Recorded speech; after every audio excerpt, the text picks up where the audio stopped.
06, known back in its day as the Ultimate Interceptor. It was the last aircraft that was produced by the Air Force that was purely an interceptor, not intended to dogfight or anything like that. It was totally intended to intercept and destroy Soviet bombers. Washing the airplane is just like washing a large car or truck. Start at the top, work your way down. We have ladders available to help you get up on the wings, those types of things, to reach to higher surfaces. As a rule, if you can't reach it to wash it, don't worry about it. It's no big deal. Don't overextend yourself on ladders or while you're walking around on the wings or anything like that. While you're walking on the wings, be very mindful and try not to walk off the wings. It's going to be wet. It's going to be soapy. That's why we ask for rubber-soled shoes, preferably white heels, because if you have black soles, they tend to scrape up, scuff up the paint finish. So help us out with that. But yeah, just be careful when you're walking along the edges of the wings, and try to stay on the leading edge of the wings, the front of the wings, or the flight control surfaces in general, versus walking on the trailing edge where the flight controls are, like the stabilators, the ailerons. Try not to walk on those. I mean, these are secured. I mean, they're secured, they're locked down as part of the display process, but you just never know when something might break. So be careful when you're walking along the trailing edge of the airplane. Try to stay well away from the flight control surfaces, which are pretty obvious. Tail section's a bit of a challenge. I mean, if you, with a ladder, you can pretty much get most of it. But again, don't overextend yourself. You can also bring an aircraft stand. We have an aircraft maintenance stand called a B4 stand that we can bring down as well to help you get up even higher. It elevates and everything like that. When you guys come back to do that, we'll wheel that down and I'll show you that.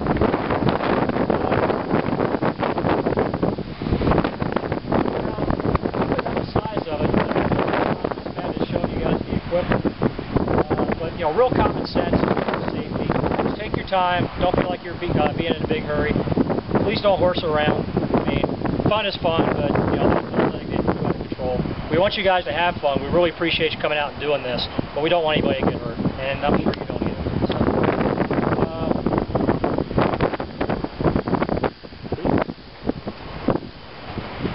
some of the decals and some of the kind of stuff, and some of the paint. You can see there's some paint issues going on, some peeling, those kinds of stuff.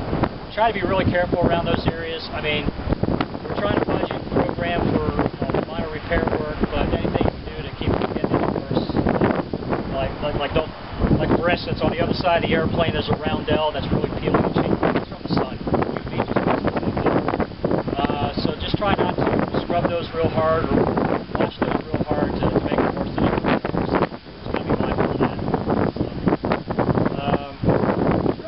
Pretty straightforward airplane to wash. It's not that big. It's not as big as it looks.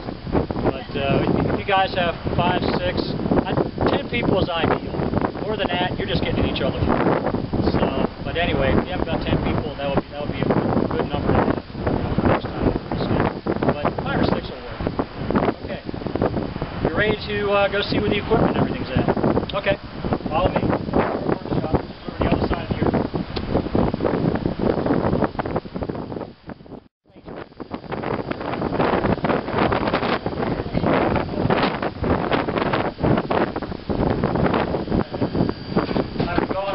Volunteers have been in charge. Anyway, as far as these, we have brushes available to you. These the metal ones, you can actually screw in a hose, to give you some water while you're scrubbing. We have a bunch of those available for you. We have these very nice big sponges to use as well. Very nice. They hold up really well. And let me bring out this box here of stuff. As soon as I unbury it.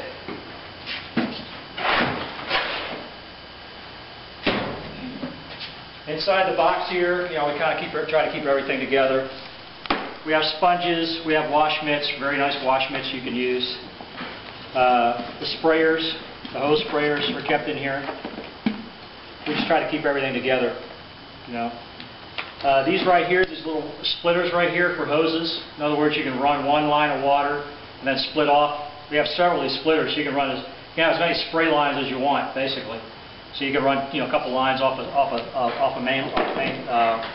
The spigot, the closest spigot, water spigot for your airplane, is over at the main museum, to the left of the doorway, underneath the window over there. That's it. So you don't have to go very far as a water source. We also have some scrub brushes in here. Primarily we use these for the aircraft tires. Try not to use them on the paint finish, as they will muck it up.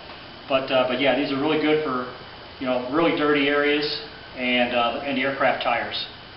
Cleaning bird poop and that kind of stuff off the airplane tires. And now the polish job that was done last year is holding up pretty well. It probably won't need a polish. I was thinking maybe the end of the season, around when you guys do your last wash for the year, maybe September. We'll put a polish job on it. We use New Finish. It's very easy to use. It's basically put it on, let it dry for 3 minutes, take it off. Shines up real well. Doesn't need a whole lot of rubbing or buffing or anything like that. It's very easy to use. But like I say, the polish job right now that was on there from last year is holding up really, really well.